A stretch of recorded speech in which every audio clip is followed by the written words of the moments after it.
So when do you do?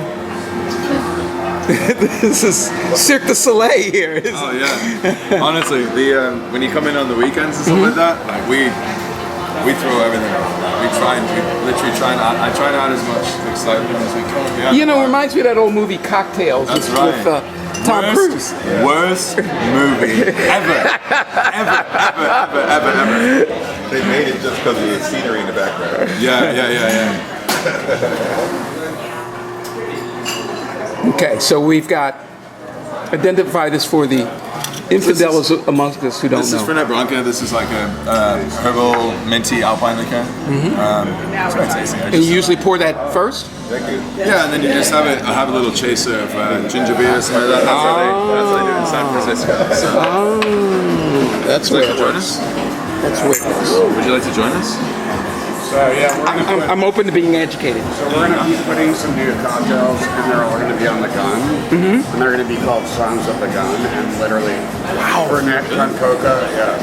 Wow. Okay, so I don't know what I'm doing here. So Just cheers and then and drink that. Okay, drink it right afterwards as a chaser. the sweetness from the ginger beer and spiciness, it balances out the medicinal flavor. Right? Doesn't it make it so much more approachable? That gets your heart going too. Oh, and after a large meal, after a heavy bowl of ramen, this is what the large Italians sip on after they eat their pasta.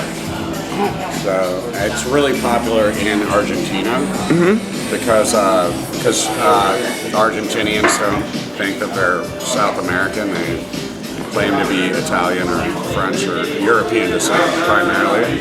Which So is they more love- suave to them, right? Yeah, they Makes sense. love Fernet with Mexican cola. So we take it a step further and we pair the Fernet in kegs on the gun with our Mexican Coca-Cola, and then we garnish it with like a ginger snap or whatever. And it's playful. Sometimes we put a float of ice cream on top just to spice it up and make it interesting. That's always good.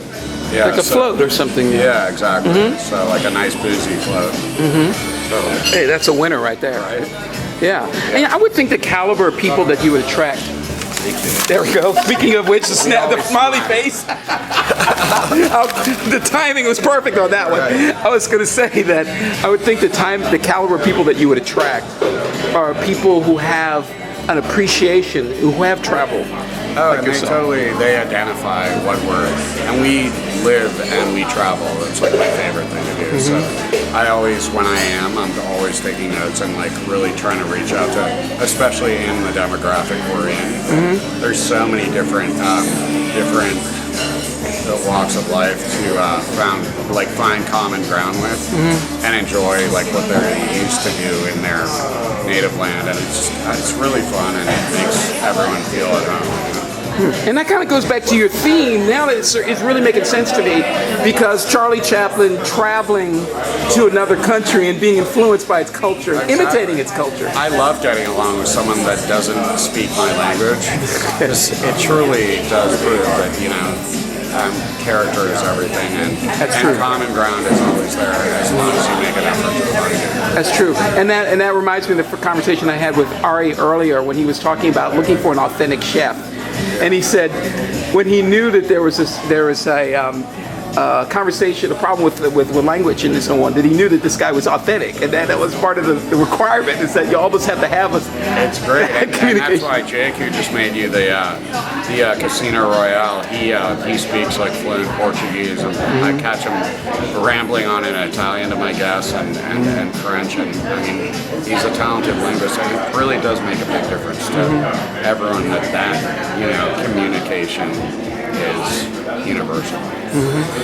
Well, welcome to the United Nations That's of. how it should be, right? Indeed. Here in America, it is. So we still say cheers here, though, I think. Yeah, depending on who you're talking to. Gotcha.